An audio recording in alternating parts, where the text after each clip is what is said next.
Philippine National Police, inatasan na ang mga traffic enforcers na hulihin ang mga motorista na gumagamit ng calling card ng mga PNP officials para makaiwas sa mga traffic violations. Alamin natin ang ulat mula naman sa aming kasamang si Alvin Baltazar. Alvin? Magandang tanghali. Go ahead. Alvin? Kebi, nagpaalala ang pambansang pulisya sa kanilang mga opisyal na mag-ingat bibigay ng calling cards. Ito ay matapos gamitin ang modelong kinilalang si Alaysa Agustin ang calling card ng isang opisyal ng PNP para makalusot sa traffic violation.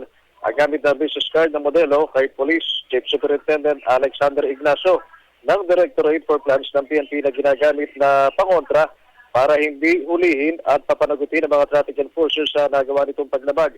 Payo naman itong si PNP-PIO Chief Police Superintendent Wilben Mayor sa kanyang mga kapwa-opisyal, huwag nang maglagay ng anumang dedikasyon o note sa likod ng calling card. Nagmamala rin si Mayor sa mga motorista na hindi magiging maganda sa kanila kapag ginamit muli sa kabulustugan ang calling cards ng sinumang opisyal ng PNP.